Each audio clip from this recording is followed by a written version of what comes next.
it a little bit, I suppose. All right, we're live. Hello. Welcome to Mortgages and Margaritas. Episode 2.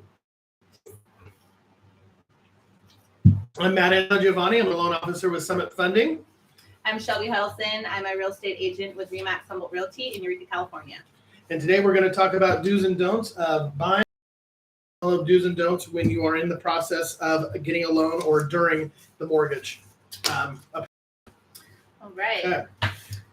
So first we're going to go over do's and don'ts of buying a home. And the first one is to do your research. So what does that mean? Oh, when people they send me some links and they're like, oh, this place looks awesome. And you set up a showing, they have a pre-approval and everything's great. We go by and, I get a big and all that. Yep. And then before we even get out of the car, I get the look from the buyer. Not this neighborhood sucks.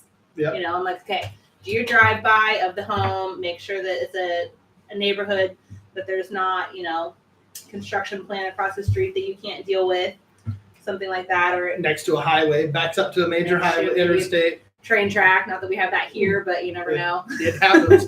Or a common one is over in new subdivisions when they're like, I don't want to be in a construction zone for the next 5 years. Yeah. That I hear, and they don't know that, it's always nice to know where you're at, where you're looking, for sure. Yeah, definitely. And if you need to be near, maybe you need a school, or you want to be close to your workplace, or a gym, whatever your life's convenience is. You don't want a long commute, or maybe you don't mind a long commute, but that's kind of the things you have to play into. And more than most that once you look at a listing, it doesn't tell you much. It just shows a house.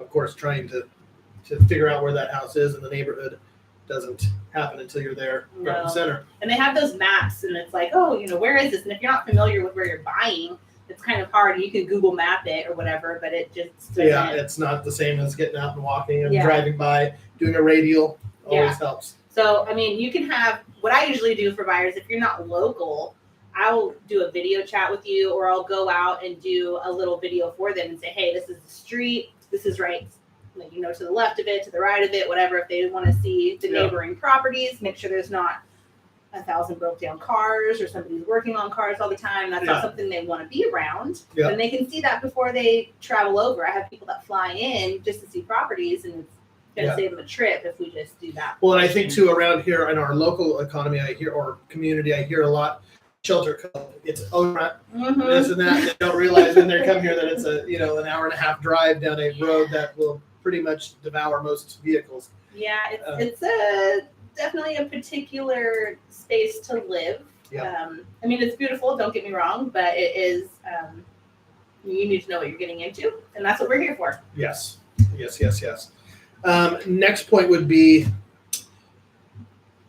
getting pre-approved before a mortgage. Would you recommend? We rely a lot on realtors for referrals.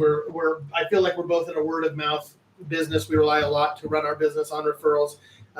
Being pre-approved just takes a process out of getting your hopes up on a certain home, and then nobody wants to be the bearer of bad news when there's emotions and you're in love with a house, and then I've got to be the bad guy and tell you that you're not quite ready to buy that house or can't approve. So it just takes a lot of emotion out of it. I think if you're pre-approved before you start looking, or to know, one, your purchasing power.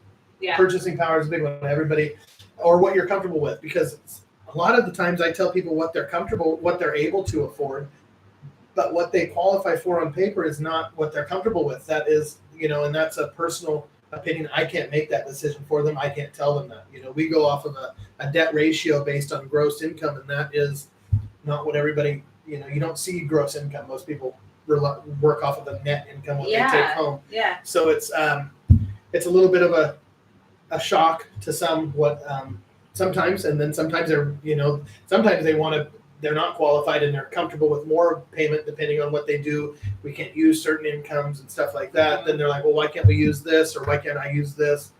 So it's nice to be pre-approved to keep the emotions out of it before you're in love with a house, instead of before you go out and shop, get pre-approved. I have seen, if you watch HGTV, oh gosh, it's like heart-wrenching sometimes. They'll take somebody to their perfect dream home, and give them this tour, and they're like, oh, it's perfect, we love this, we love that. And they're like, okay, well, the reality of it, as at the end of the showing, they're like, the reality of it is this is, $1.5 million, and your budget is $450. Yeah. So this isn't what you're going to be able to afford. What's the saying? Like a champagne taste on a beer budget? Yeah, that's me.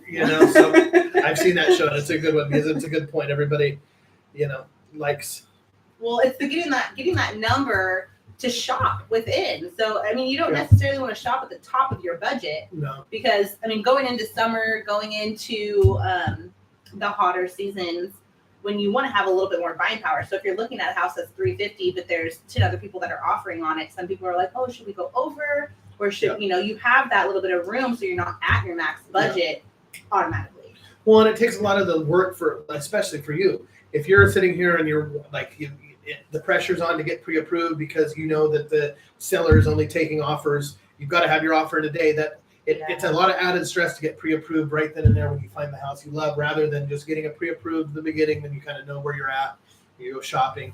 Yeah. More of a calm process, and you're not, So when you're ready to make that offer and you do see your dream home, you can make an offer that night, and you're not waiting for someone to, run all the numbers, and you have maybe a 3-day, 5-day process, whatever it may be, depending on how quick you are on getting the stuff over to Matt. Yes, and not to get off on too much of a tangent, but what's nice about doing that too is we have at Summit Funding, we have a program. It's a to be determined. So it's a pre-underwritten. So for example, I take all your loan information, I do the file, and then, well, you don't have a home yet in your mind, you're not looking. Well, I send it over to an underwriter. They underwrite the file, so you know what the underwriter is going to request, any additional items, bank statements, or any questions that we get those solved. And then all of a sudden you find your house. Then the appraisal comes in, and we can close in 10 days based on how the file's already the file's already been underwritten. It's just like, hey, we've got this. All we need is an appraisal. You've already met all these qualifications. Or if there's problems, we get those out of the way beforehand. So that's great. Getting pre-qualified is always pre-approved, pre-qualified, always a good step. Always, please, pre-approval. It saves everybody time and heartache. Let's see. Our next one is to always hire a professional home inspector or pest inspector, or both if you can, to check for any issues. So home inspections are not required. A lot of people get confused with appraisals because they use verbiage that sounds like an inspection. They want to say, oh, our inspection date for the appraisal. So they get those kind of twisted. They're like, do we need to do an appraisal? Is that mandatory? So I would say 99% of the time, appraisals, there's a very small percentage where we can get an appraisal waiver, but it's, of course, the buyer's right to have any and all inspections done during their... Right, and you should. 100% should every time.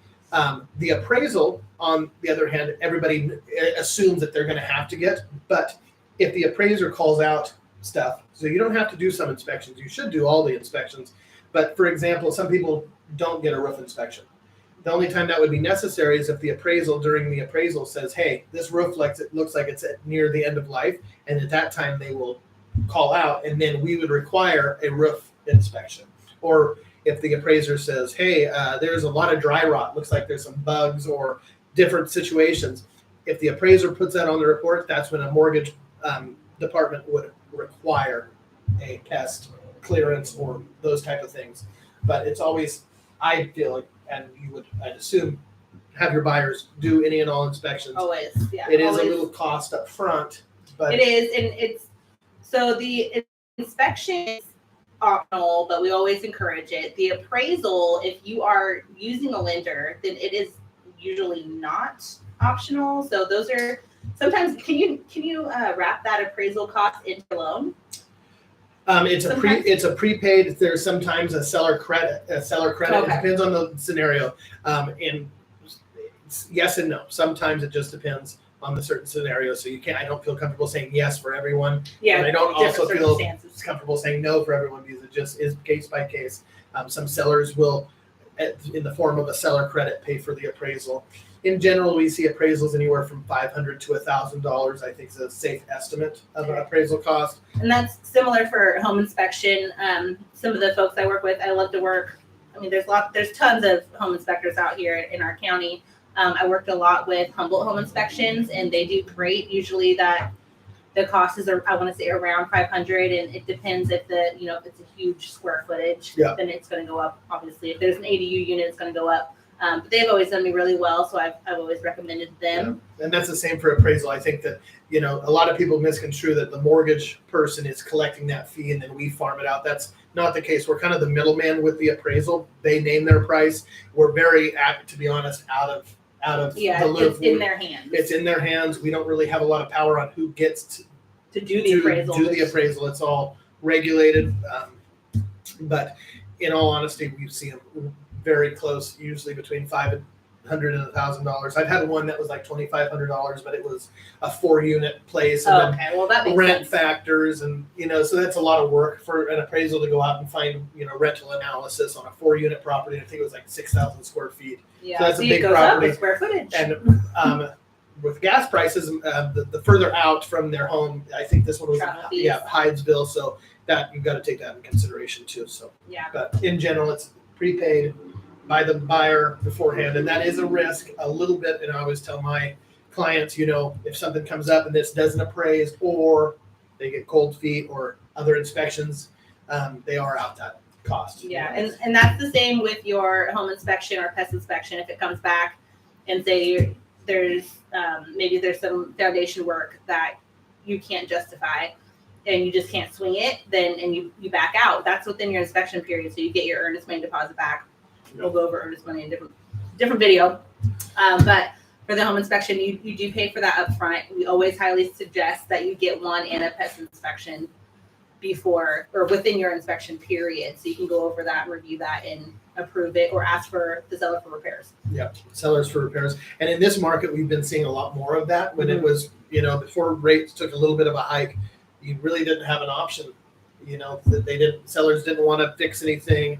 It was hard to even have an inspection period there. People were getting outbid all the time. It was bidding wars and cash offers, and it was like you really had to pay to play to even get your offer considered. So there was no, you were getting. Yeah, there was no contingents upon passing a pest inspection. It was not a. I don't know. They considered it a seller's market, but buyers were going crazy because of how much energy there was because the rate was so low. Again, my slogan lately is you can refinance out of a rate. You cannot refinance out of a purchase price. So that's very true. Something to keep in mind. Very true. I think while we just have a few viewers, let's share it. Can we share it to our Facebook Lives possibly and get a few more viewers on here, I think, if you guys don't mind? Yeah. Okay. I don't see it on the stream, but I guess we'll figure that out. Give us 1 second. We're gonna share it here. Maybe we can we start Facebook Live also at the same time? I think so. Let's try that. You're my tech. We're tech. We're trying. So we're going to start it on Facebook Live also. Right now, it's only streaming on YouTube. This is our first time on YouTube because they tried to shut us down last time. Told us we needed 24-hour notice, which was fun. We're going to get it set up on Facebook Live also because we had a few more viewers on there last time. See if we can get some of these live. Are you going to do it with your cell phone? Or yeah. Okay. No, we're going to try it on my cell phone too. So we're going to have 2 streaming devices. Bear with us for 1 second. Digest all that good information. There's a lot of it coming to you, and you guys please ask questions. Oh, look at that. Who ends up paying for damages if there is any? Good question. So if you find damages or pest damage, something like a roof, anything. So you're within your inspection period. You find that. So you can ask the sellers. There's a repair request form that we fill out, and we ask for certain things if you want done. Say there's a leak in the roof, or there's a soft spot on the floor, or something like that. So you can be very specific on what you want repaired and ask the seller to repair that, or ask for a seller credit so that you can repair that later down the road. So there's a few ways you can do that. They don't have to agree to that, of course, but you always put it out there and see if they're willing to either give you a credit or if you're willing to come down on the purchase price so that you can afford to repair that on your own. Okay, we are almost done here. I'm going to share this. We're going to go live on Facebook also. So hopefully this is, I'm going to scoot this back a little bit. Hopefully we can see. Okay. I cannot see on here. Well, we're just going to go for that. Okay. I don't know if you guys can see us on Facebook or not. We can't see the screen, so we don't know if we're off or not. So let us know in the comments if we need to scoot over or not. But welcome. We're going over do's and don'ts of buying a home, selling a home, and the mortgage process. I've got one question based on that with the inspection. I always was nervous, and I don't know how to tell people this because they're always it's a question that I've had personally. If there are things found in a pest inspection, roof inspection, and you try to negotiate that as to the seller, can they at that point back out, or can they tell you no and then back out to the next person, or do they have to give you that notice like, hey, I'm not going to pay for the soft spot in the floor? But does that forfeit the buyers? No, so it still puts the ball in the buyer's court. So if you find some crazy amount of pest work, say there's termite damage or something like that, and you ask the seller, be like, hey, there's $20,000 in termite damage. We would like a credit, not asking them to do the work. We would like a credit at the end of escrow, and that would go towards that pest inspection. And the seller could say, yeah, absolutely. Like, we understand there's a ton of work to be done. We want to sell our home. We're going to not reduce the price, but give you a credit back, which not reducing the price helps your resale value. So it keeps your sell price at what it was, but you give a seller credit at the end in escrow so that it doesn't affect your sell price. It doesn't affect your sell price, and it doesn't affect the buy price. It's kind of, it's a neat little tool. It keeps everything kind of like cohesive. But on the flip side of that, if you get a bunch of pest work and there's $20,000 worth of damages and you ask the seller and they say no, then you can either terminate because you're still within your inspection period. So you've found some work that doesn't sit well with you. Yeah. And you're like, I don't want to take on this $20,000 repair, and the seller's saying no, they don't want to cover it either. So we can't come to an agreement. So I'm going to issue you a termination.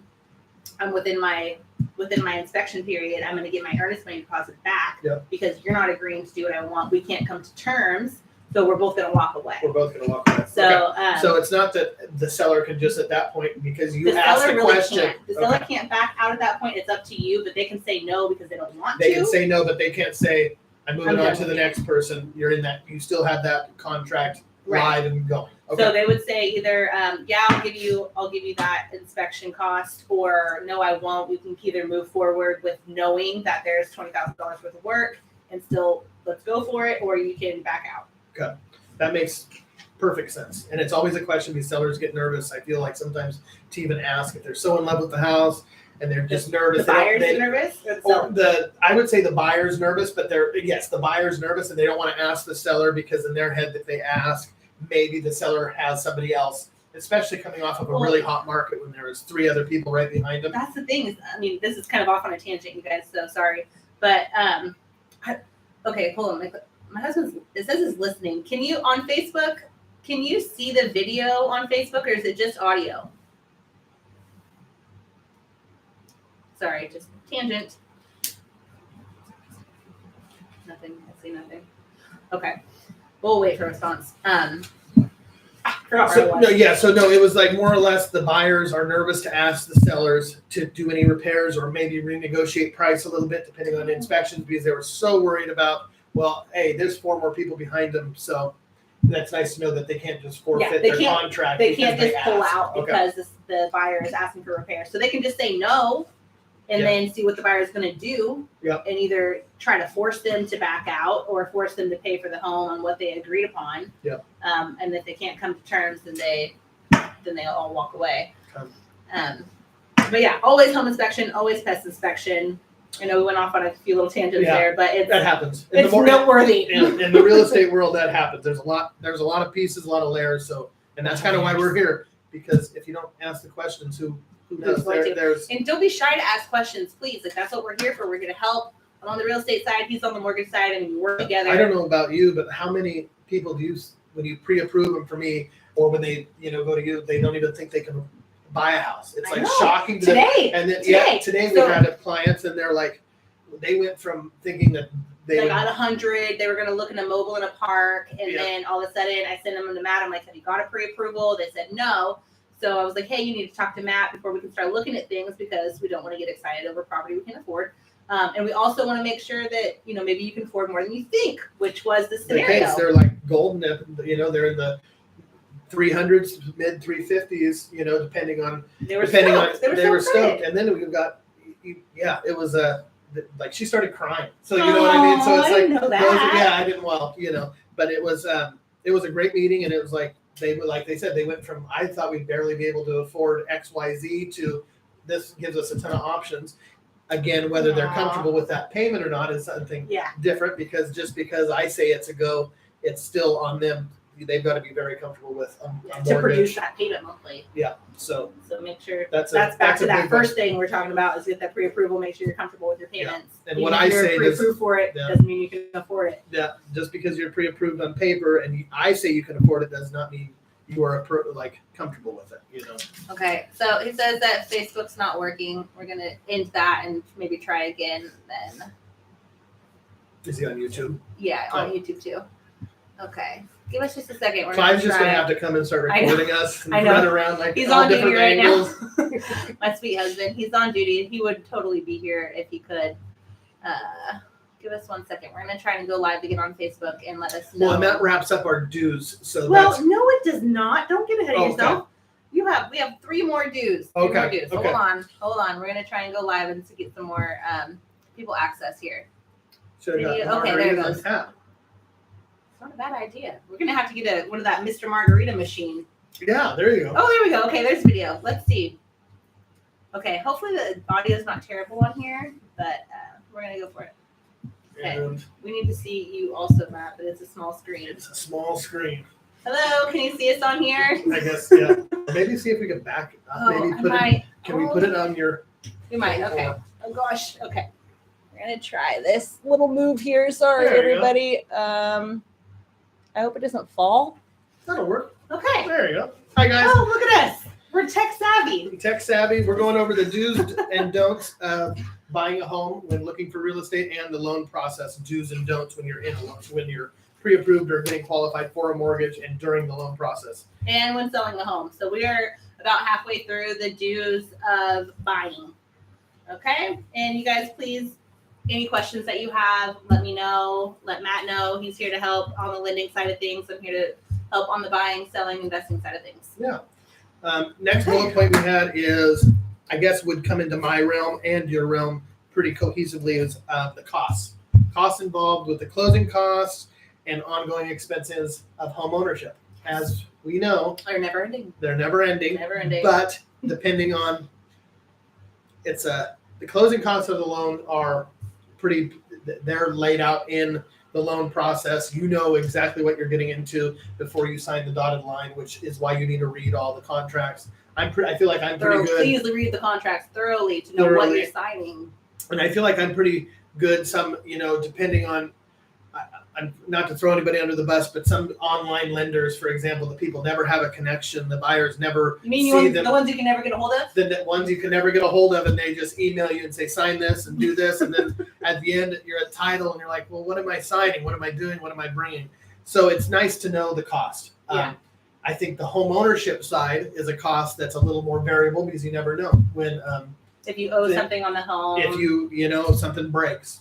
Yeah. I'm sorry. I thought you meant like the selling side of closing costs. Oh, yes. Closing costs. I guess we can go over that first before we go over actual craziness of the home ownership part. Yeah, absolutely. So understanding costs involved in closing and ongoing expenses with owning a home and buying a home. Yeah.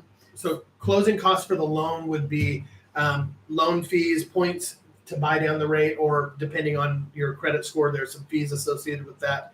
Title fees, you'll know right up front within 3 days of the contract. Title is really good at getting us their fees. Always quick. Depending on the time of the year, that's the biggest fluctuation is property taxes. In an escrow account, an escrow is an account that's set aside for taxes and insurance together or taxes and insurance separately. And those are for property taxes. And your homeowner's insurance as a part of your monthly payment, we take a portion of that and shove it into that account. So when your property taxes are due, you don't have a big You've already bill. paid them. You've already paid them through monthly, through the mortgage 100% recommend. Yes. And when I bought my little personal story, when I bought my first home, I thought it was a great idea to have this smaller monthly payment. And then guess what? At the end of the year? Yeah. Christmas comes around and you're like, What you get hit with a $7,000 tax bill and you're like, oh boy, that's painful. So I always recommend kind of, unless you're really good at budgeting and, it's not for everybody, but I think that most people benefit from an escrow account. I think that's a great idea. And everybody that I have had business with, they 100% agree to make sure that you're paying that monthly instead of having that whacking huge bill at the end of the year. Because it's kind of out of sight, out of mind. You pay it every month. It's but it's like comes up at budgeting. the end of the year and you're choking on it and you're panicking and you're stressing and nobody wants to do that. And it's always during Christmas, holiday kids are always born in December. Or if you're a seasonal worker, it's slower season. It's just like, I don't know, do it monthly as my personal recommendation. But again, it is not for everybody, and it's really not I can't say yes or no. I just give the advice. Well, this is for property taxes for everybody watching. If you just jump in. Homeowners insurance. Homeowners insurance is not a big one. It's not quite as much. Do they do that yearly too, or is it monthly? Yeah, you could pay it through the escrow, which is monthly. Okay. And most people combine the property taxes and insurance. They do both. You can have the option to just do property taxes or just do insurance escrowed. Most people do them both together. Insurance is a little less, so it's a little less of a hit when it's due. Most insurance is either billed monthly through the mortgage and escrow, or you can pay it annually. Most people, or every 6 months. Okay. So insurance. So just like your car insurance, you can do 6 months, you can do quarterly. Exactly. So if it's set up through an escrow, we pay it annually, but we collect it through the mortgage payment monthly, and it sits aside into an escrow account. And that's, like I said, out of sight, out of mind. You don't really have to worry about it. And setting yourself up for success. Yes, and it's you don't want forced placed insurance. So pretty much, if you miss a mortgage, you miss your insurance payment, and the lender has to force place insurance on it because you don't have insurance. That's our collateral, so we want to make sure there's always insurance on it. Mm-hmm. We force place it, and then it gets costly. So don't do that. Okay. So when you have your mortgage payment comes to you, the best bet is to get that combination of the property taxes and the home insurance and your mortgage payment. And when you get that statement, all the time that it's mortgage, it'll tell you the balance of your escrow account, and you're going to get a copy of all the bills too. So even if your insurance and taxes are escrowed, you're still going to get a copy of the tax bill and a copy of the insurance bill. But in your head, you're just going to know I already paid that through my mortgage. So before I lose this thought, so property taxes, when you close on a home, the following year, what happens? Is there changes in the property taxes? Is there things that are going to go up? Your mortgage payment going to go up? Tell me about that. I know this is a tangent, but it is educational. It is a thing. So, back to the escrow account. So we pre-collect a certain amount. We like to have a 2-month cushion in your escrow account, because when we fund a loan, you're not making a payment the next month. You're making a payment the month after that. So, for example, if I funded a loan today, April 3rd. Mm-hmm. Or 4th, 3rd. It's the 3rd. 3rd. Okay. Your payment's not due in May. Your first payment's actually due in June. Oh. But since there's no payment due in May, no collection to the escrow account was made in May. So we collect upfront as part of closing costs, usually 2 months of taxes and insurance. Okay. Is that something you guys tell people up front? Oh, yes. Okay. Yeah, they're very well aware. I know aware. there's some companies that don't say that, and then clients are shocked a little bit. They're like, at the closing table. And then it depends on the time of year, too. So, for example, it's a calculation, and it's not in front of me, so I don't want to say anything that makes a mistake. But, for example, if it's June, we're collecting 6 months of property taxes and insurance to go into the escrow account because we're at month 6. Mm-hmm. But really, actually, I think we collect almost 8 months for that 2-month cushion as well.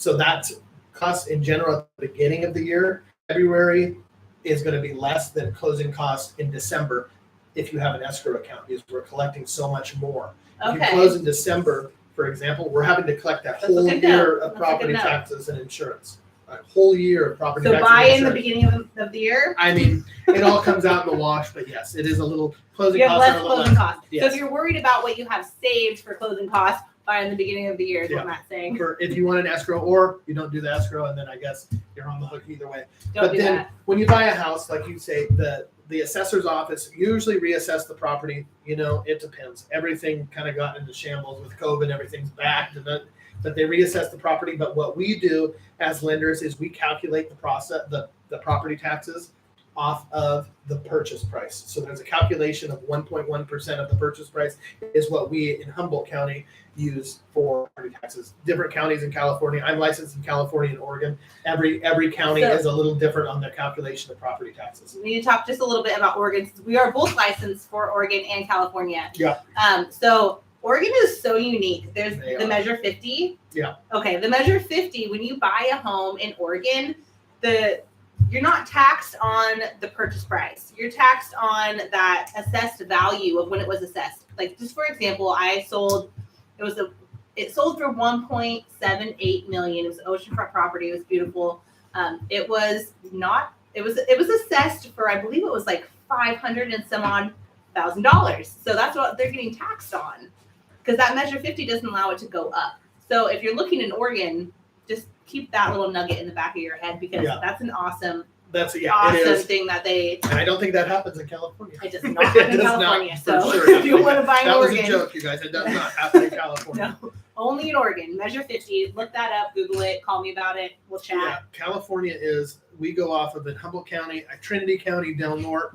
1.1% is a pretty good safe calculation on that. So that's how we know. That avoids a lot of surprises. So for example, if we went off of current property taxes for that property they're buying, you don't know what you're getting. They could have been assessed for $38,000 back in 1960s if they haven't sold it. So we do a calculation to avoid any pain and suffering, and that's also for qualification. We have to qualify you, no matter if your mortgage is in escrowed or not. We still have to calculate in the taxes, and insurance is a part of your monthly payment for qualification. So we're talking about understanding the costs that are involved in buying and selling a home. So typical closing costs are ongoing home ownership. Wait, what is this? I need one of those drinks. Yes, you do. Yes, you do. Go get a margarita and come back to us. Cheers, we'll be here. So we're talking about closing costs. So I would say, like, give me a ballpark. I know every property is different, but when you see closing costs, what do you typically think for California? 10 to 15,000? We go off a percent. So usually we see, comfortably 2 to 5% of a purchase price for closing costs. Okay. That is what we tell people, and again, that is dependent on the time of year you close because of the escrow accounts and certain other variable things. But 2 to 5% is a good calculation of closing costs. Okay. 2% is a little bit on the thin side. 5% is probably a little overestimated. Like a 3.5%. But I would say, in general, if somebody calls me on the phone and they want to know, like, right on the spot, don't hold me to it. These are always estimated costs, you guys. So make sure that you're looking at the calculators online. They offer closing cost calculators, but they're estimates. They're all estimates until you get it in writing and you see a contract. For me, it's always helpful to see the contract. If it's in a contract, then I can nail you down pretty close. Over a phone, somebody calls me on a Saturday and I don't have my calculator in front of me. I usually calculate it at 3.5% of a purchase price for closing costs. That's kind of like right in the middle, 3.5 to 4%. It also helps if you know the person. If the person is adamant that they'd rather have, like, the worst case scenario, I calculate it on 5%. Yeah. Okay. So, well, that's good to know. Worst case scenario, and then you get the news, and it's always better to save money. So it's great. Yes. Exactly. You don't want to. Let's look at some questions here. What do we have? I need one of those drinks. Oh wait, we read that one. There's a few more. I can't scroll up. I'm too far away. I'm sorry. Okay. Some other costs that are ongoing expenses with buying a home. Maintenance of the home. So if you have deferred maintenance and you try to sell your property later, you're gonna have a less value. You don't want people, be like, oh, we're gonna have to do some curb appeal. We're gonna have to do some updates. So keeping up on your home is gonna be a cost annually. It's a cost. Roof, HVAC, plumbing. Those aren't every year costs, but you want to make sure that you're maintaining those things so that you don't have a huge blowout. And I think, as you as well as I know, that a little slush fund for those type of things. Last year, for example, my hot water heater went off. You know, we like just had literally a on hot like water December 23rd, and I had family coming, and I'm like, oh great. So luckily, my wonderful father's a contractor, and I'm semi-handy, so we went and we put it in ourselves. But to get a new that, it was $400. Luckily I didn't have to pay labor, but it's not. Owning a home is not free. Owning a home is not free. Yeah. It's just ongoing maintenance. Just be prepared to have a little cushion set aside to keep your home up to date, and not just up to date with appliances, things like that, but like the maintenance of it, like cleaning the gutters. And they have like a month through Humble Pest and stuff like that. It's only going to benefit you in the long run. If you don't take care of your house, and then all of a sudden you're like, well, I need a new roof, I need new gutters, I need to sell this because I'm moving my work, but then I've got to put $40,000 into my house because I haven't done anything in the last 15 years, and it adds up. So little then chunks, you're going to get a way lower purchase price. Yeah. Then you're going to have to list for a lot lower because you have all these maintenance issues. Maybe you had a leak in the sink that you didn't take care of, or you took care of it but you didn't replace the subfloor that it damaged. They're going to have to pay for that. So you have to take that into consideration. If you could do those things yourself, save yourself some money, put some new snap down floor over whatever was, damaged. Like I said, it's all what you can afford at the moment, but you got to just kind of be prepared for a little bit. It's like the same. Everything slowly too. But everything happens. The emergencies always seem to happen at the worst time for me in my life. It seems like it's like, oh great, you think you're ahead for 2 seconds, and then bam, your transmission in your car goes out. That kind of thing. Yeah. Or you get a flat tire on a road trip. Your water heater goes out. Your water heater goes out. You can't get a hot shower. Yeah, exactly. Okay, next bullet point for dues. These are all dues.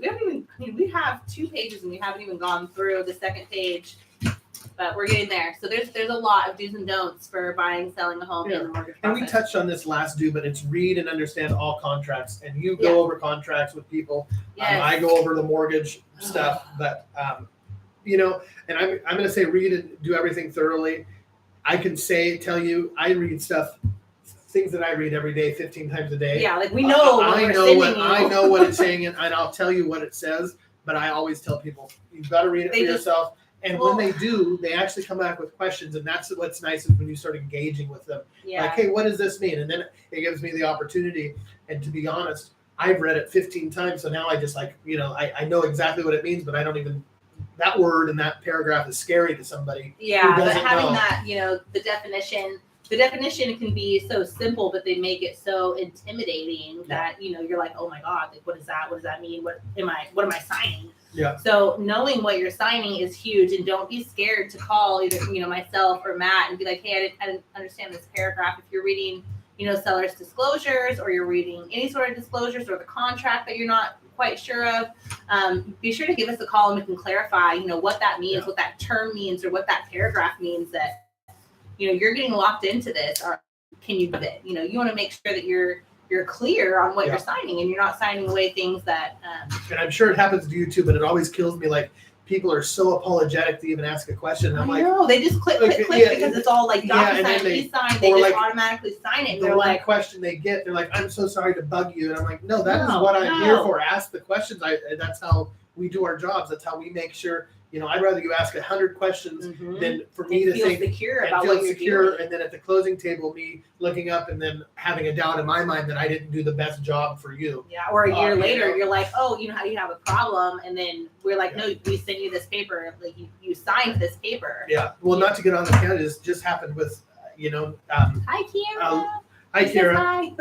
A lender the other day, someone called me and they're like, hey, I want to refinance. And I said, well, it's not probably the best time to refinance if you purchased 2 years ago. And she said, no, I want to refinance. I know the rates are a little higher, but I want a 30-year term, not a 15-year term, because I'm not comfortable with the payments. Come to find out, the lender was not clear, and she was one that did not read over all the contracts. She was actually in a 30-year period. So she thought she was making in a 15-year mortgage, and she was actually in a 30-year mortgage. And she was adamant that the lender told her it was a 15-year mortgage. So then it was like, took my little hope away that I could help her save a little monthly by extending that mortgage out to a 30-year. But realizing that she was at her max. She was at her max. We couldn't really refinancing and just adding 2 years to a term didn't really save her much. But she was shocked that she was actually in a 30-year mortgage the whole time. So that's unfortunate. So read. ask questions over and over. We send you copies of all documents, and we're here to help you. So please, any questions that you have, don't sign anything that you don't know what you're signing. Yes. Okay. The don'ts. We've done the do's. Our dues. There's a lot more dues, but these are the bullet points. The basics, and we get off on tangents because it's important That's what we stuff. do. We tangent. Don't. So let me read. The first one you have is proper research, and we kind of already touched on this with the dues. So research the property, the neighborhood. I'm assuming that's what Yeah. What would you say a rush when you see people? What is it? They rush because they're tired of looking, or there's not a ton on the market, so they kind of settle, or hey, I need to move here. I need to move out. My landlord gave me a 30-day notice. Or they're moving because of work, or they're moving, various reasons. I see people rush all the time because they don't want to lose out on a property. I just had a call today that was, they called and they actually asked for the listing agent. And I looked, and the listing agent wasn't in our office. So I was like, we're not going to send out a lead to another office if we can't take care of it. So I was like, that listing agent is in another office, but the listing agent, take note, the listing agent isn't the only one that can help you. We can all find all the same information on any property. It doesn't have to be the listing agent that you chat with. But she was concerned. She was concerned that the home wasn't going to be available in the next 5 hours. She was worried she wasn't going to get there in time to see the home, to view the home in person before she got an offer in. So, and this home was out in Rio Del, and I think it was like a 275, 300 range. Is this the new listing? It was in her pocket. No, I don't think so. It was in her price range. Is what I meant. But so it was something that she could afford. That was a home on land. It wasn't in a park or something like that. So she was like, "Oh my God, I want to get in. I want to make sure I can get in, and I can see the property before I put an offer on it." She wanted to make an offer before she even saw it. Yeah. So the excitement. And the excitement and having anxiety. something in your budget. Excitement. So most of the time, I feel like it's that anxiety of missing out, the fear of missing the opportunity. But she's not local, so she wanted to make sure she had time to come up here and see the property. You don't know. You just see Rio Del on a picture. You don't know what Rio is like. Yeah. You don't know what the home is like. She just sees a house and a purchase price that she can afford, and was like, "Oh, I want to make an offer." I'm like, "Do you though? Because it's a ways away. Is that going to work for you? Like, you want to make sure that this is all going to pan out before you try and make an offer and sign the papers that you didn't read." Back to like the Shelter Cove thing. People who are moving out from out of the area, they see beach property in Shelter Cove, and then they, I've heard of realtors like, "Oh yeah," and then they have no idea what they're they're buying. like, "What am I can't." And then they can't sell it for half of what they bought it for. Exactly. So it's always nice. Do your research. Don't rush into decisions without proper knowledge. Please let us educate you. And if you're not from here, we can go there. We can take video and show you what it's like in that area that you're looking at. Just because the price is low doesn't mean that it's this amazing property that everybody's going to want. There's a reason that it's not selling like that. Yeah.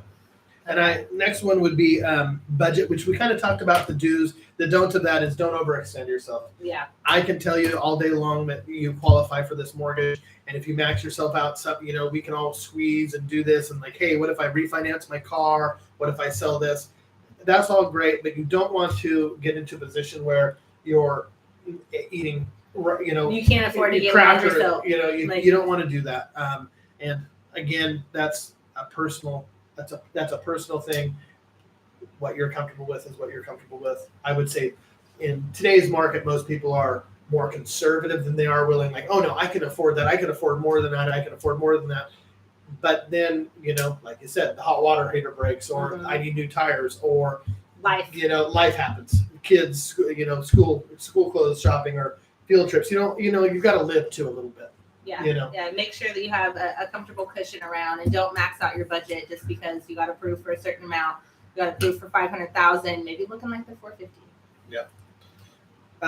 Home inspections. We kind of touched on this on the do's. The don'ts would be don't skip the home inspection. I've never seen anybody. The only thing that I could say about this, and I tell people, is when you do a home inspection, don't expect a clean report. They always come back with something, and I feel like if you're paying $500, $600, you want to know everything down to.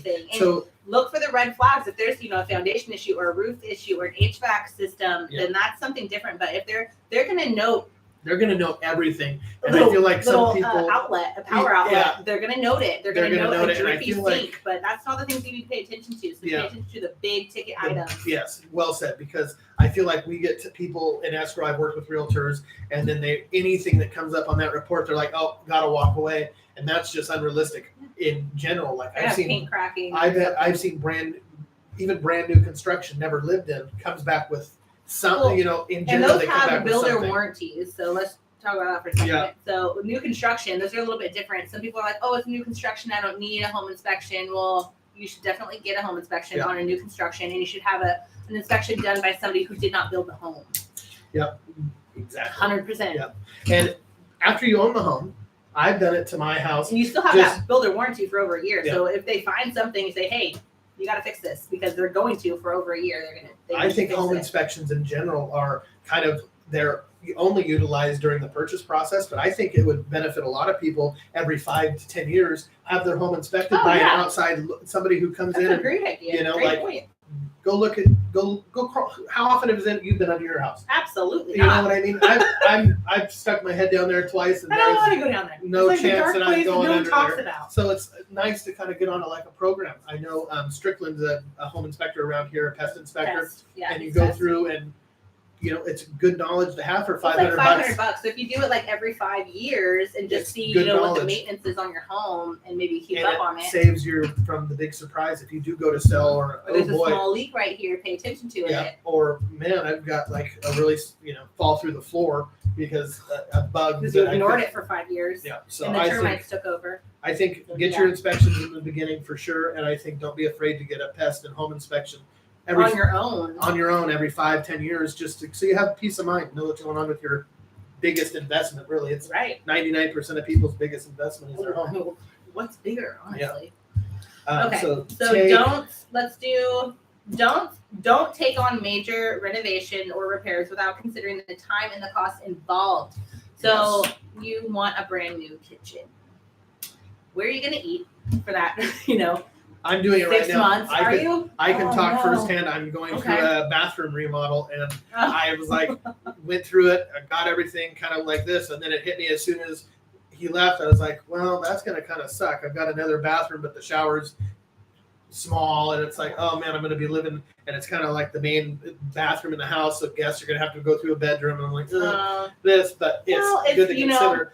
But the cost is what, you think a small, 100 square foot bathroom, a 10 by 10 wouldn't be like what it actually costs. Yeah. Crazy. So Well, we'll see. I might put that on hold for a bit. Also, you can do, things that you can do on your own, but also know your limitations when you're trying to do any repairs or remodels.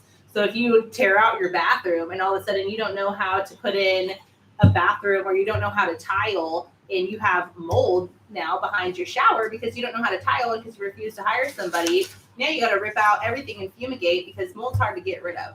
So it's better to take that, the professional that can actually do the tiling and make sure that your bathroom is done right. But you have to make sure that you can acquire that cost also. Yeah. That's a good note. Everybody, I see a lot. I bet you even see more DIYs. showing houses. Oh, I could do that. That's no problem. That's no problem. And then you're like, gosh, when Some of the DIYs are a little scary. I love a good DIY, but if you know your limitations, that's all I'm know gonna your say. limitations. Start with painting, something simple. Everybody can YouTube something and say, how do I install a new toilet? But you got to get that wax seal. And the next two, I feel like we've covered pretty well. The additional expenses like property taxes. Yep. Don't just think it's a mortgage payment. Yes, You've got to please. consider other things, the taxes, property taxes, and insurance. And make sure Um, your utilities, make sure you can yeah, afford we'll your go over that mortgage with payment. The mortgage at the very end. We'll go. Oh, what about this don't? This is a good don't. Do not make any major purchases after you apply for a mortgage. This is more Matt's realm, Yeah. but it affects the whole transaction. And we'll get into it a little more with my do's and don'ts during the mortgage process. Don't make any sudden moves when you're in escrow. I can't tell you how many times people go out and they think it's no big deal that they opened a Costco credit card and went out and bought all their furniture on a credit card, or For go the out, new house, they're you so know, excited. I got a new car, or I did this. Don't do anything. Don't deposit cash. Don't open new credit cards. Don't make any sudden moves, financial decisions at all without talking to your loan officer. Yeah, just That put everything is- on a standstill because And we'll dive a little deeper into that when we get to the mortgage do's and don'ts, but that is one that front It'll and affect center. everything. It could cancel out your whole transaction because your debt to income ratio is now Too high. differed and you've changed some things. So this is definitely your realm. The selling of the home, the do's and don'ts. We could probably run through this because it's probably coincides a little bit with the buyer's do's and don'ts, but on the seller's side. Yeah, I mean, sellers, it's a little bit different, but very similar to our do's and don'ts of buying a home. I think we're gonna need a refill. Oh boy. Are you need a refill? I know you Maybe. guys can't see your. Oh, well, you can see your cups, kind of. Let's do a refill. We have definitely gone with the pre-mixed to make it easier on you guys, not have to wait on mixing drinks. Yeah, here in a blender. Yeah, Or you're in the on the blender. There's a mute button, but we don't The want to one have this to week use it. is the Kirkland premix margarita. Pre-mix. Shout out Costco. We're trying to do a different one every week, every time we view. So I don't know what we'll do next time. Sometimes We'll see they what have happens. like a grapefruit or something funky, and we'll go for that next time. So but- sellers, what do you tell Sellers. someone's listing their home or it's coming to you and saying, Shelby, I want to list my home the beginning of summer. What do you tell them to prepare for that? Okay, do's and don'ts. So do's and don'ts of selling your home. So if you're looking to sell your home and you want to do it maybe in the mid of summer, so do make improvements, do make repairs, do have a pre-listing inspection or even appraisal. So go through and maybe your paint needs on the exterior is chipping. That's not going to go FHA. So you want to open up yourself to buyers. You want to, if you can afford to do some painting on the exterior, 100% do the painting. Make sure that thing is tight, ready to go, and it adds curb appeal.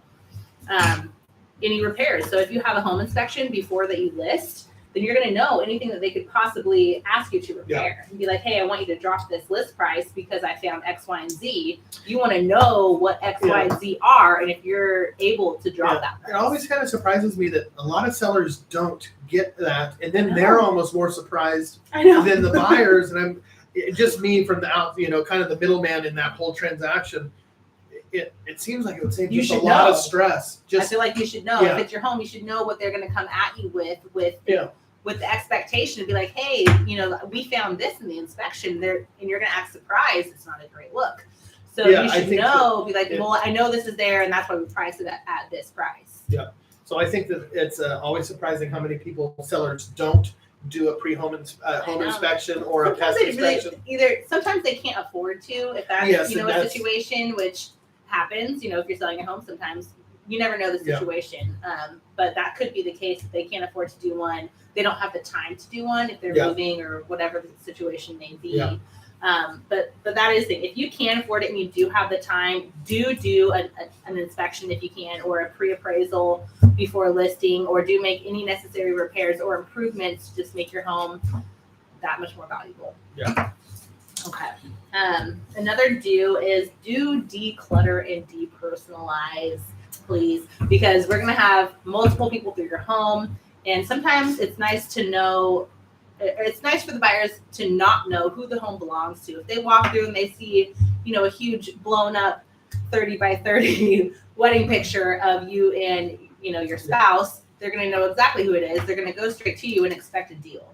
Yeah. Something like that. Well, I mean, and I've it's ran also into that a like- few times. I've always kind of told too, like that TV channel, whatever, listed or whatever, and try to have HGTV, Yeah, HG. the only, Yeah, the only home one. channel. the try to make it to where they can personalize, they Yeah. can see themselves in that home, and it's hard if you're selling it to You a see couple a with, family and their life there. it's hard to personalize. Well, like I'm just living in this house for 5 years for work, and then I'm moving on. Mhm. So it's kind of like try to. I think decluttering goes the longest way because I Yeah. can't tell you when I was buying my first You home. see the space because you You can't see see if you have boxes and boxes and boxes packed up. Well, I mean, all not it just tells- for moving, but I mean, all it just tells a living. buyer is there's not a lot of storage in this house. Yeah, If you have, and they can't see. Some people can't see past that. Some people can, but a lot of people can't. it's just like painting your wall purple. Yeah. A lot of if They think that's just a deal killer sometimes because some people don't have a lot of imagination. They need to see that white wall. If you have bright colors in your house or something that, not a lot of people would choose, do neutrals, neutrals. get it sold. Even though it might not be your favorite, it might be, the thing that actually sells the home. Yep. So let's move on to the next one. That's declutter, depersonalize. This is your home. 100% you because I have no skin in this game. But pricing your home competitively based on the market. Okay, so comparative market analysis. It's CMA. You might hear some people rattle off when you call. You want to see what your home's worth. Oh, I can get you a CMA, a CMA, a CMA. What is a CMA? So a CMA is comparative market analysis. So it's similar homes and what they're selling for. I look for what they sold for. Just because they're listed for a certain price does not mean they're going to sell for that price. So you want to, when I look for what actually sold and what it sold for. I look for comparables in square footage. In bedrooms. So I want to make sure that the home that I'm looking at to compare yours to is in similar size. Similar year, similar condition. Okay. Yeah. So similar neighborhood, does that have anything to do with it? Our area, I guess. Well, kind of, but within reason, I guess you're not going to compare something up here to say. I don't go out of our county because it's totally different. It's a different market. Or Willow Creek, for example, compared to on the coast, they're just. I would assume they're just a little too different on the market. They're okay, but I mean, it's still in our county. But never compare things outside of our county because the price range is so different. Yep. I know there's a listing right now on the market that it was just sold probably back in September, and it relisted recently for over. It's going to give it away, so I just won't even say it, for a lot more. Yeah. Okay. And I reached out and I was like, what happened? Was there some significant repairs that they did for this price increase? And they said that they used a comparative analysis from homes that are well outside of our county. They looked in Napa Valley. Okay. And they looked in wine country. And so, me as a lender, I've lent in Santa Rosa. Well, yeah, that's great. But the homes in Napa Valley, the same house in Napa Valley in Humboldt County are not going to sell for the same because Napa Valley's just price is going to be like skyrocketing. Yeah, that's like comparing. So they're like, I got $500,000 for this 2-bedroom house. Well, great, you're not going to get that for that in Humboldt County on Field Street in McKinleyville. No. So it's just not going to work like that. So you have to compare your house within our county with what's sold in, I would say, even the last 6 years, sometimes even, 6 months. Yeah. 3 months is better if you can, if there's things sold within 3 months, and you're saying the size of your home, the style of your home, the year of your home. I would say year is a little bit flexible because you don't want to compare a new construction with, something built in 1950. Yeah, exactly. Okay. So CMA kind of gives you an idea of what your home might be worth, or what if someone's looking to buy, what it might be worth for listing. Or, right. Okay. So always do a CMA with properties that are comparable to your home. So don't go too crazy with things that are out of the realm. Yeah. Okay. The next would be work with a reputable real estate agent, and we've got I work with all kinds of real estate agents from across the county. You're great. I've worked with multiple. I would say it's funny. You always hear about. I feel like in this market, if you're not a great real estate agent, if you're not a great lender, you're probably not going to last. But there's over I'm not sure if there's over 500. I think there's almost 500 real estate agents in Humboldt County. Okay. And there's probably 1% of those do most of the work. So there's over 400 of them that most likely maybe sold one home, and some of them not any. Yeah, I think I read an average once. I think the average realtor or real estate agent sells either represents a buyer or seller only on 4 deals a year, I guess would be average. California, Oregon is like 4 deals a year. So I don't know, I would be struggling. Yeah, I think that it's, and I think, I'll be honest, a lot of the realtors I work with, they have other things going on too. So like other jobs or like they have kids, and it's not, I would not say kids too. Yeah, I would not say we're all busy. Yes, I would not not say say you to work for me if I hire you. Yeah, and I would not be say a realtor is a part-time job. I feel like it's absolutely a lot. Not. You're on call. Yeah, no, it's a 24-hour job, 100% 24-hour job. I answer phone calls at 10 p.m. I get emails at 3 a.m. Like it's constant. And when you wake up, you have missed calls, you have missed emails, you have things you need to respond to, you have marketing stuff, you're constantly you're constantly working. Yeah, and But I love that. So that's great same, for me. and So it that's- has to match with your personality or the person that you are to make it work. Yeah, and that's the same with me. To be honest, I'm a little more freelance, I guess. I used to be a lender at a credit union, and there was just no. It was more 9 to 5. I wasn't really allowed to answer the phone after hours, and it bugged me. I wasn't really able Yeah, that to. would eat at me. You I know, wouldn't be because able I'm to like, do anything else. if I see you and I tell you I'm going to be there for you, and you find a house on a Saturday, so it's a better fit. But you're right, you're always on. Yeah, So always on. I mean, So finding somebody reputable to work with, an agent and a mortgage broker, is going to be top on your list. So it's the first thing you should do is find somebody to get pre-approved with, find somebody to work with that you can trust, that you like, that's personable. Personality is a huge thing. So, And if I I'm think too much for you, you might want to find somebody else to work with. I don't mind saying that because I know that it's something very personable. You have to connect with that person. You work with them for quite a long time, so you have to like the person you're working with. Yeah, and I think too that a lot of things. For me, for example, how do you like this person? I enjoy working with all different types of realtors. I think that you, as a realtor, have to work with other realtors. I have to work with other. I bounce ideas off other loan officers too. I'm going to be honest. I don't know if there's something I don't know, and I call. Hey, have you heard of this new program? Like, or what are you guys doing? So I feel like we're all kind of like scratch each other's backs from time to time. And you're always working with another realtor on the sell side or the buy side. It's not, it's rarely very one-sided. It's rarely one-sided. So it's better to work as a team coherently than not. 100%. And the ones who can't work together as a team in general, I haven't experienced one in a long time because it just doesn't work out. It's difficult to work with, with a difficult agent or a mortgage lender, because I have a client right now that is trying to put an offer, but I've been trying to get a hold of their mortgage lender because sometimes they come already pre-approved or they're already working with somebody. So I can't, nobody control. You can't control with who they come with. Yeah. I always suggest, these are the people that we work with frequently and who I can recommend. But if they come with somebody, then that's great. I've been trying to get a hold of this person's lender for the whole day today, trying to get questions answered, and I've got no calls. I've got a text saying I'll call you back. That was this morning, and I've called probably 3 times since then and sent some text messages. And this person's the buyer's waiting on pins and needles trying to get answers, but I can't get anything from their lender, and they can't either, which is really difficult. So that's why I recommend who I recommend when I recommend them.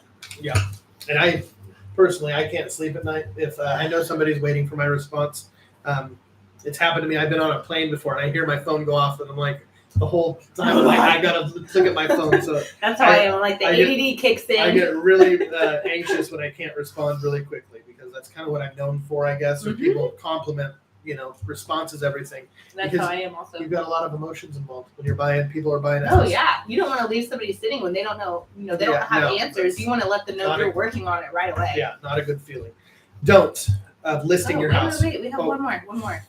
On the do's for selling your home, do be flexible and accommodating when scheduling showings and open houses. Okay, yes, that's a good one, because I feel like some people I've heard of buyers are wanting to buy, but they can't get into the house to even see it. I only want to show my house between 1 and 3 on Tuesdays.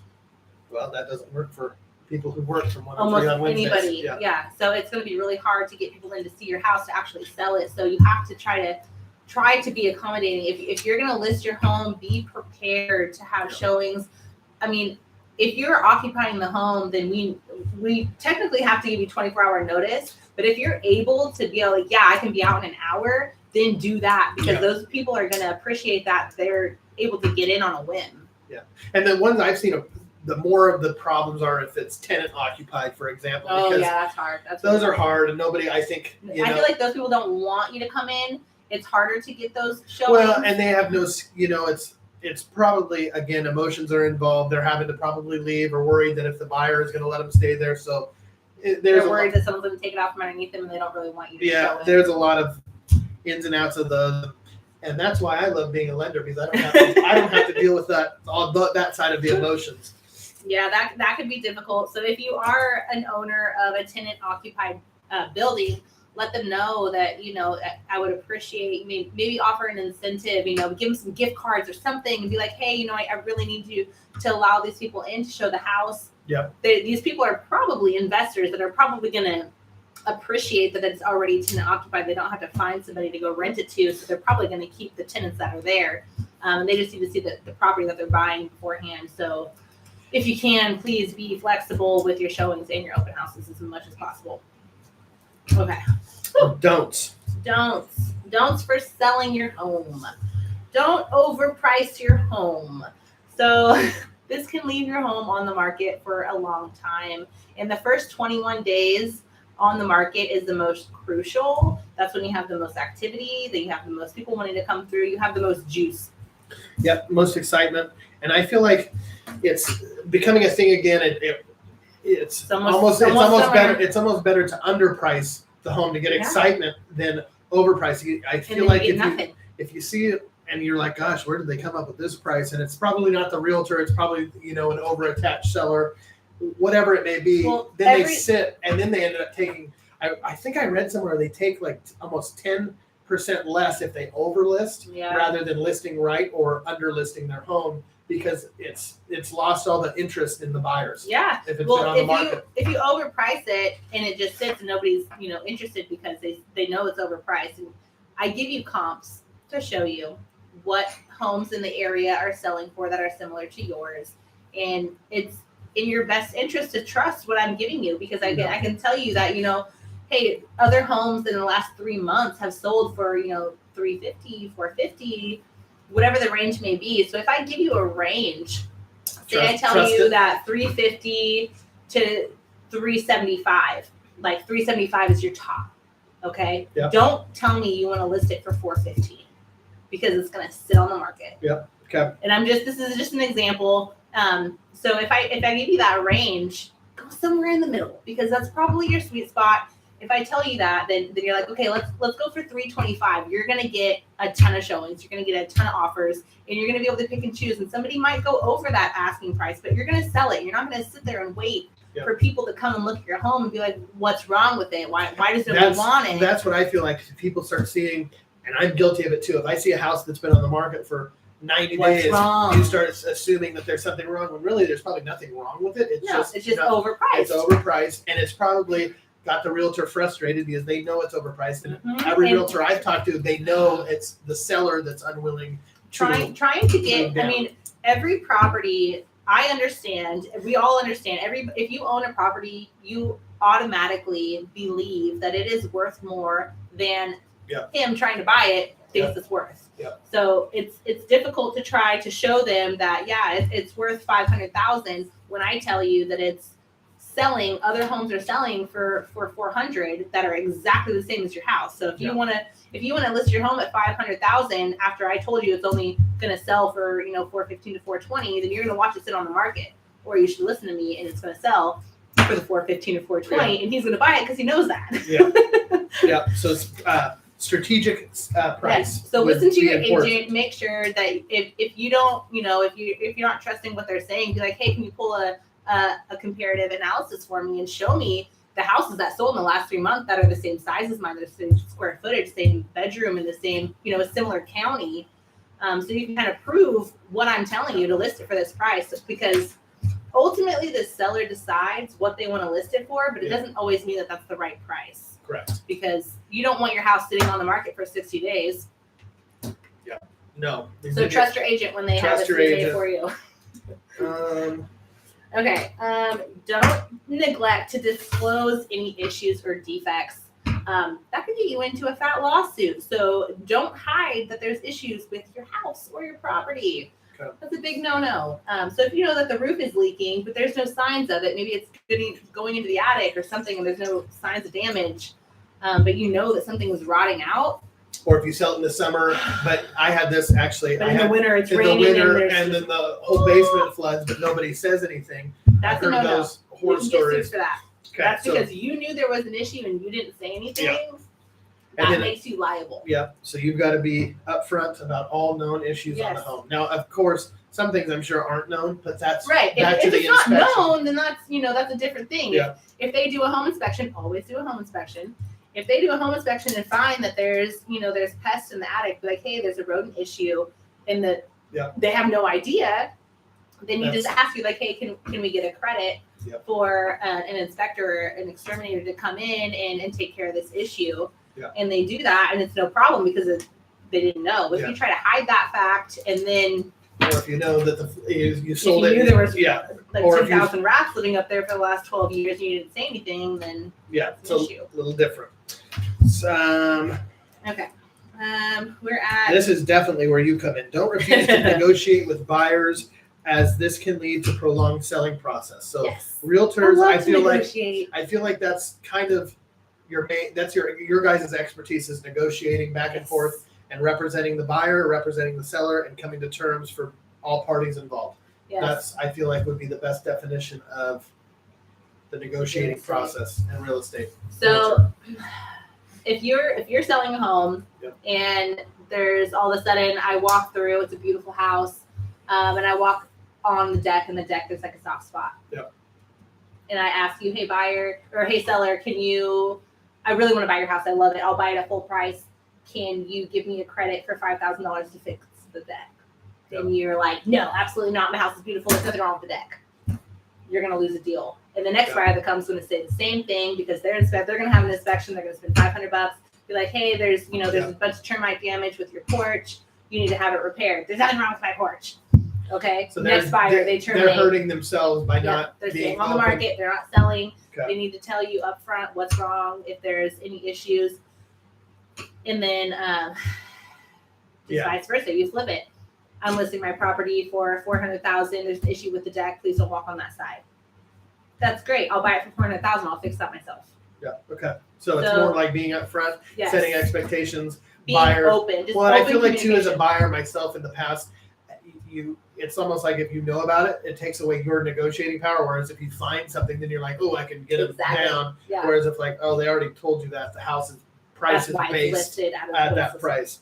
So, but again, don't be afraid to negotiate No. prices. So I think that's a big thing that I see lately is like, oh, always negotiate. this is like, the listing price. This is what I have to pay. no, And no. I would say I don't know what percentage of houses actually go for listing price. I feel like in certain markets, Yeah. most of them go above listing price. Well, and that's in like last 2020, this market- 2021 This was like market, I feel like it's the opposite. There's either seller credits involved or the under asking. It just depends. It all depends on the market you're in and the Yeah. asking price. it definitely does. And the property.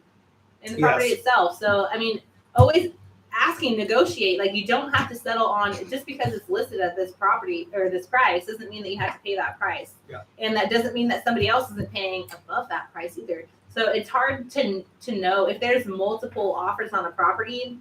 We can't, not that we know, but if there was like if I had multiple buyers that was applying for the same house and offering same amount of money or more, or hey, what are the offers on this Yeah. house? And you want to offer 400, they want to offer 410, they want to offer 415. I can't tell you that he's offering 415. And that's So you can raise your exactly, offer. and that's the thing. It happens to me quite a bit too. If I have multiple pre-approvals for one home, it's just a profession. I can't tell you that I've got 4 other people that are pre-approved for that same house that I wrote today. So you just kind of represent each person, and that's I guess a hard part of our job, but it's also a fun part of our job is that it's kind of like there's interest in this house, it's going to sell. You've got people pre-approved. You just have to manipulate that situation the best you can. Well, and in general, if you don't say anything, they're not going to know that, hey, Matt's wrote 4 pre-approvals for that same house today. So, well, also if you're a seller, don't refuse to negotiate with buyers even if they're under list price. So if you're listing at 400,000, this is just an example. I know there's not a lot of 400,000s in our area.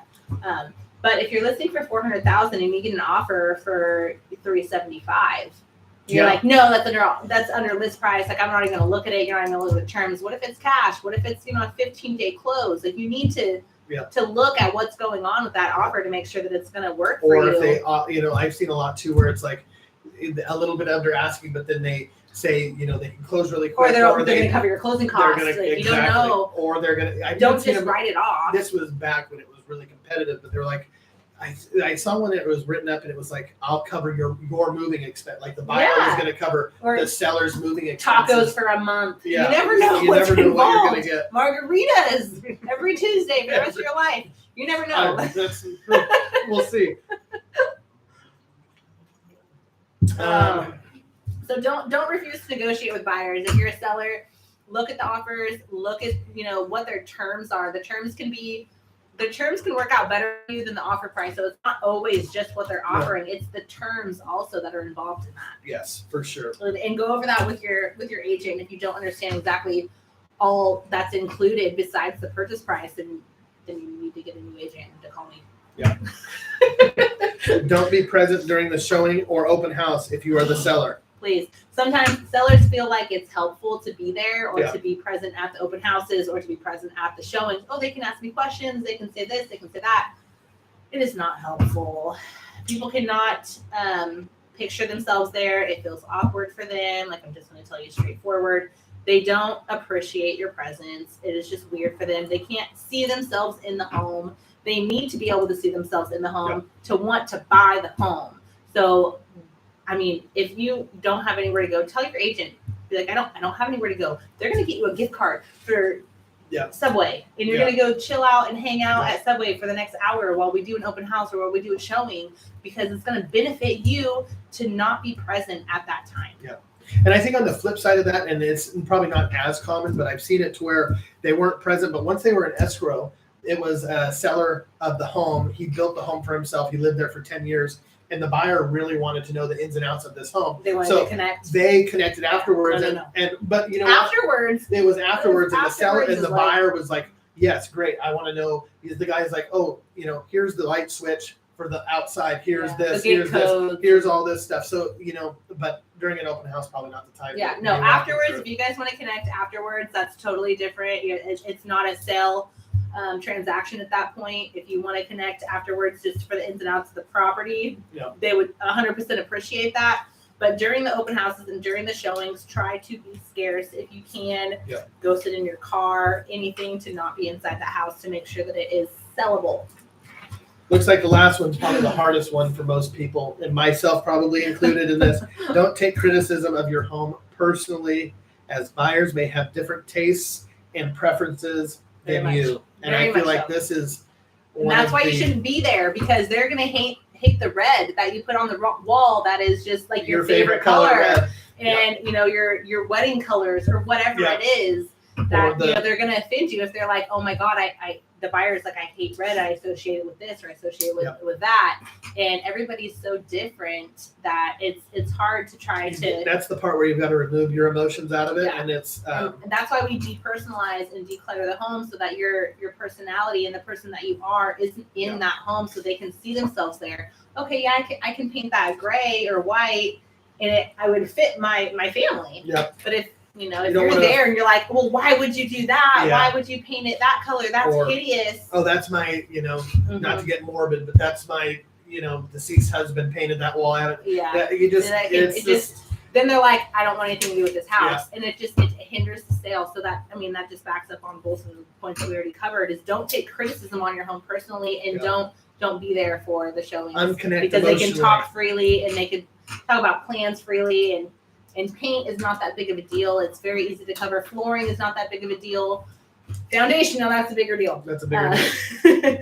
But if you can, don't take criticism too personally with your house, and don't be there for showings or open houses if at all possible. Even go sit in your car. That helps tremendously. Okay. Now the mortgage side. Yeah. So the do's and don'ts, we'll run through this pretty quick because it's getting long-winded, but we'll run through it. And again, we'll I feel like we touch on this. This is like the main portion. I go over these do's and don'ts every loan consultation. But everybody needs it. Everybody needs it. Every time I talk to any buyer or seller or anything, we always go over most of these points. So. Yeah, because they can kill a deal. And nobody wants to lose a house because in the middle of escrow, they decided to go buy a new car. And if you do that, if you buy a car or furniture, whatever it is, and you're outside of your escrow period and now you don't qualify for that loan, you're done. You have just lost your earnest money. Yeah. So it's a big deal. Listen to the rules. We'll just go. So don't change. Well, number one, during escrow, during the loan process, don't change your employment or become self-employed or have any change in hours. Don't go from full-time to part-time. Don't, pretty much don't do anything with your employment. They want to see, we as lenders, underwriters, we want to see steady income. no changes. Don't quit your job. Don't take a leave of absence. Just stay exactly the same as when you applied. So 45 days. Most of my escrows close within 15 to 30 days. That's so great. It's not like a huge deal, but just no sudden changes with employment. No sudden changes. It happened actually, believe it or not, it happened to me last year with the younger buyers. They're like, she just got frustrated one day and we were 10 days away and she just got frustrated and she quit. And she told me, and the realtor actually told me, and I like stopped everything. I was on my way to Trinity Lake and I was like, called her and I said, hey, is this like done? Or did you just like, is there any way? And she was just like adamant that she was quit. And I said, well, you can't move forward with a loan if you don't have, that's a part of the last, that's your income. The last closing day, they always verify income. That's how you're qualifying. So she was like, she freaked out, called her boss and it was like, they made amends. But if the realtor didn't clue me into that, she wouldn't have been able to buy that house. Yikes. So, so stay at the position that you're in. Don't change anything. Yeah. Make any large purchases or take on new debt. So that's the same thing. I feel like that's changing your debt to income ratio, and that's going to disqualify and your reserve. So, for example, if you have $30,000 that you don't need for the purchase of your house, so you go out and buy something big or new furniture, you don't know if we needed that extra $30,000 as a reserve. We call it in the mortgage world, where that was needed to kind of be there just so you had it in case it's considered a reserve. So if you forfeit, if you get laid off, you have money aside to put through your mortgage. That just needs to be there through the mortgage. After we close, do what you want with it, but don't go out and buy or open new credit. Just hang tight for that, like 30 Steady. days, 15 days with Matt, who's awesome. Don't co-sign for anybody. This is one. I was just asked this. I'm like, no. Don't co-sign for anyone. Co-sign is everybody. It's liability, right? The people who sugarcoat it as, you're just co-signing for them. No, that is not how it looks on credit. That's not how it really looks on the mortgage application. Yes, it looks like but you are responsible. So we have to take into consideration any new debt and anything you co-sign on. Don't do it during the escrow or loan process. Got it. Okay. Do not use your credit cards or max out your credit card. Say you had a credit card that wasn't being used and then all of a sudden you go to Costco or you go to a furniture store and max out a credit card. We qualified you maybe not using that card or having a zero payment, because credit cards, if you don't owe anything, they report as a zero payment. But say you go out and spend $8,000 on new furniture and new carpet, then all of a sudden you have a $400 a month credit card debt. That changes things. Don't do it. If you have a credit card, don't use it during, within reason. If it's $30 or $100 for groceries, but if you're already doing that, if you're already doing that, that's one thing. But you don't want to go from add an additional charge. Like yes. You weren't buying new groceries. You weren't going to spending $5,000 a month on a credit card, and all of a sudden you go to Ashley Furniture, buy a new couch, and buy a new bed and couch, and then all of a sudden we're having to take into consideration a credit card payment that wasn't there during the initial process. Okay, so you're changing your debt to income ratio. Don't do it. Don't spend money while you're in the mortgage process of closing your home. Yep. Don't move or spend money intended for your down payment or closing costs or reserves. That's another thing. Like move banks? Like what is even within accounts. So everything has to be really traceable. So if you move money from a checking to a savings, they're going to want to see that transfer on a bank statement. And when I say we talk about underwriters, mortgage lenders. We want to see that. We want to be able to trace everything very black and white. There's no question. So we don't want to. If you have a bank account and you have a check-ins and saving, and you move the money between those two, that's okay. That's okay, but we have to be able to see that trace. But for example, if you move money from Wells Fargo to Bank of America, then we have to line that up with this bank statement comes out on the 15th and this bank statement comes out on the 28th. So unless it's necessary, don't do it, and always ask your loan officer, give me a beforehand. Call. Don't make any sudden movements. That's what we say. Don't make anything. Don't make any moves during the escrow process with money, liabilities, anything. Okay. Don't. Yeah, that's a good one. Don't go. And this is one that bugs me because it's like half the time they don't even know what happened. I had one last week. They're like, it was a young kid, first time home buyer. He's like, I went to Kohl's and they signed me up for a Kohl's card because he had an inquiry from CMN Bank or whatever, Kohl's card. They always, anywhere you go, Kohl's, Target, TJ Maxx, they ask you, and they're like, you're gonna save so much. And they don't realize that it's a credit card, it's a credit inquiry, and luckily he didn't spend anything on it. but we had to explain it with a letter of explanation that, hey, I did open a new credit card, but no new credit was established. I didn't charge anything. But even opening that line of credit, he has to explain because it doesn't affect your loan to value ratio or loan no, to but we have to explain it because we don't know if a new balance is reported yet. So then he has to go to Kohl's or CBNA Bank, it's called, and get a letter saying there's no balance on this card. Okay, so that's just more work for you, even if you don't use the card. And it's more stress for them because they're like, I don't even know who to call. Just say no at the register. Just say no. Yes, during the escrow process, promise it's not going to be any more than. It's like 30 days minimum. I mean, no, maximum. Well, depending on if you're a 45. If you're going with Summit. Yeah, if you're going with Summit, it's going to be quick. If you have a 45-day escrow, then 45 days. But you guys are just. It's not long to refrain from that sort of activity. Just like roll it in. Don't don't pay off debt unless told to do so by us. And what that means is some people say, well, I've got a collection, and if I don't tell you to pay off that collection, don't pay it off. Because sometimes if you pay off a collection, a collection is different than a credit card. Pretty much what this is an extreme way of saying don't do anything without talking to us. But don't pay off a collection because sometimes if you pay off a collection, it actually lowers your credit score. It's a weird. Just don't. That is so weird. Like you have to have debt to have credit. Yeah, that's what I've learned, which is so strange. Growing up, I was told the opposite, which just kind of screwed me. But thanks. So pay off debt unless told to do so by us. Okay. Cash deposits. Do not make cash deposits unless running by. So don't make cash deposits. No, because cash has to season. It has to season, and what that means is it pretty much it's a weird way. We need to be able to trace everything. We require as lenders 90% of the time 2 months of bank statements.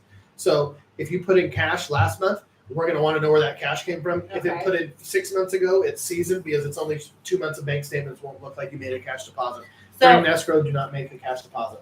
Okay, so how long? This is kind of on a tangent. And I should clarify that $50 is not going to matter. Okay, what's the limit? There is no real limit. They say I have like $10,000 under my mattress, and all of a sudden I'm like, hey, let's just put that in the bank because maybe it'll help my mortgage. No, they say we don't have to source anything that's less than like 1% of the down payment or something like that. I have to read the guides. The down payment. So your down payment could be like but pretty much don't make any cash deposits without calling us. Okay. Don't shred bank statements or paychecks. We may need them. No. Yeah, don't do that. We may need paycheck stubs. A common pay stub that we may request would be like, hey, I need your last year, December, your last pay stub in the last year. It happens. And 9 times out of 10 employers can get it. Yeah, I feel like most of the time now it's like all online. Yep. You can kind of get, you're getting direct deposit. You can get those statements. So don't be destroying your payment. Yeah, don't be your bank statements and stuff like that. Especially the ones that we request at the beginning. If we request at the beginning, there's a chance we might need them again. Okay. Do you guys all take a copy of that? We do, but again, computer systems, things happen. I have not had it happen, but there's an outage. Everything's gone. Keep stuff that we need. Change or close bank statements. This again goes with the transfers. Don't close Wells Fargo and open Bank of America. It's going to cause a problem. You trust me. As mad as you are at your bank, don't close them. Wait for 45 days. 30 wait until days. we close. Okay. So keep your same bank. Don't make any changes, even if you hate them. This one happens a lot, and I feel like it's a breakdown of communication between sellers, buyers, and everybody. Don't give your 30-day notice on the house you're living in until we get the clear to close. With mortgages, with lending. Clear to close is like pretty close to the close date. And the reason for that is a lot of stuff can happen. We've got a lot of moving parts with a mortgage. We've got title that's doing title searches.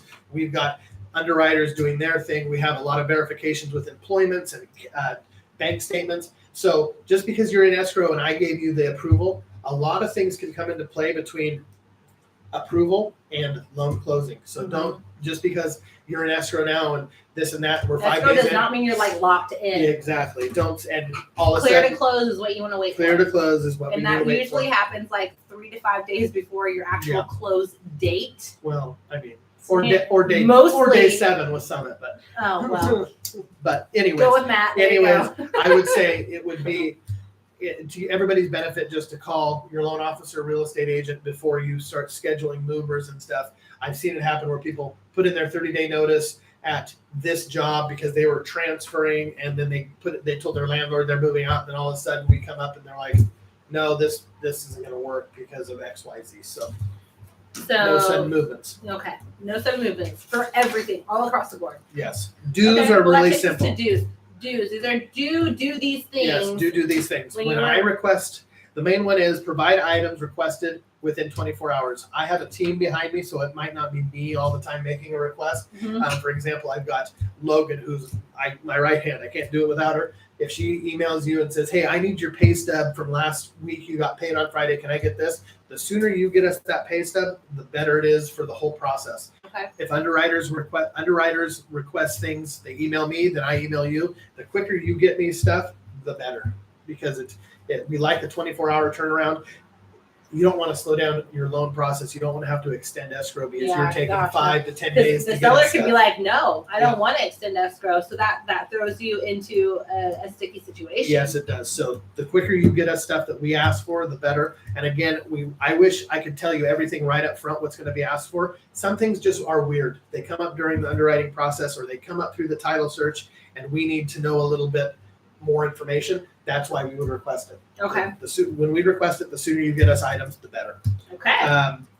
I'll be on it. Yes. Ask lender details about wire transfers and what would work. So this is big. Wire fraud is real. Yeah, it's so bad. Do not always verify wire transfers for the down payment or escrow funds or your closing costs. Always ask myself and the title officer before you wire. You guys will send specific instructions for if you want them, if they're local, come in, drop off, or do a bank wire transfer. Or is there, I know that I've heard sometimes I've had buyers be like, you can do kind of like a check flash situation. You can, or with a cashier's check, and it depends on the time. If you get them the money really soon, they can even take a handwritten check and it just clears your account in the normal 7 days.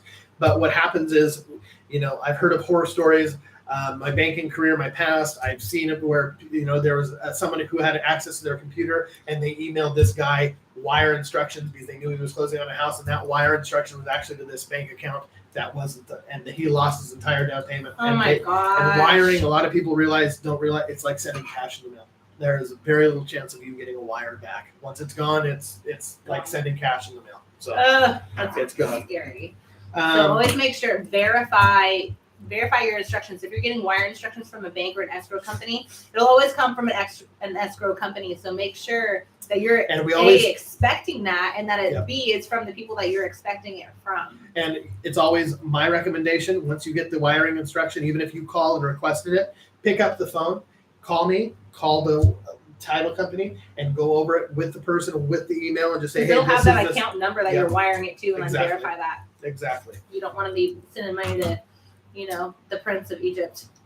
One thing that's always let us know if you plan on taking any vacations. And this actually, I'm closing one this week. Gosh. And they're going to Mexico for a week, so we're signing them on Friday. They're super excited. But I have a seller in the Maldives right now, and I'm.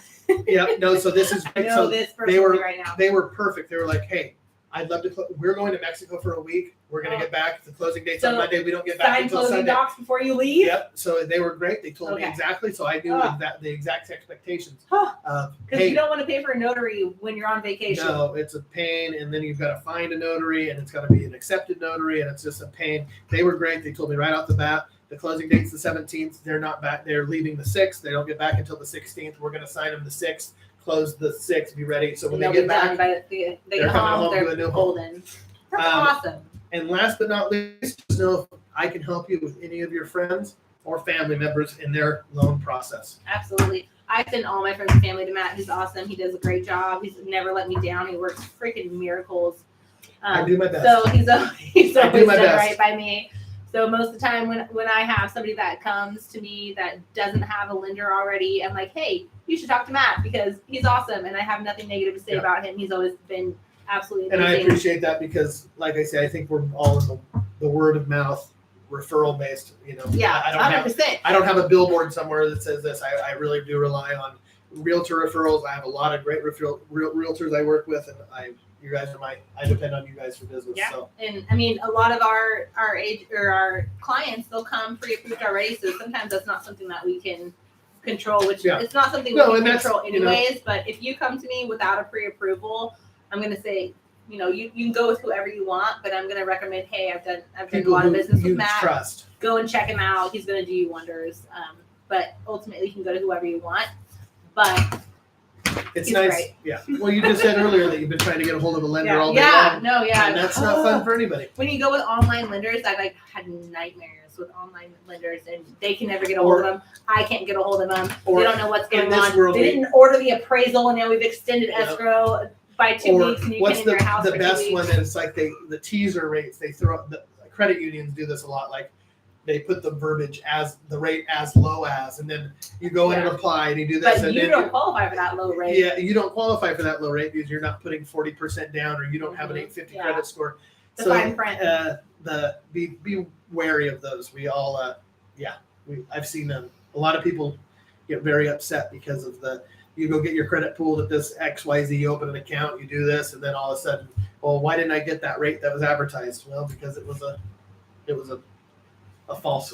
It was. I'm not going to say a false rate, but a pretty much impossible rate to get. So, anyways, I They're guess baiting you. that Thank you, concludes our guys. second episode. I don't think we have any questions, but if you guys comment in questions, we kind of watch and monitor, and we'll answer them. It's hard to see sometimes the questions, but we can go over and respond to them after we close out the session, and we'll respond to questions if we see them and scroll up. Okay. All right. Well, thank you guys for watching Mortgages and Margaritas, episode 2. Cheers. All right. We'll see you guys next time. See you guys We're next gonna time. End. I think I figured out how to end. All right. Thank you.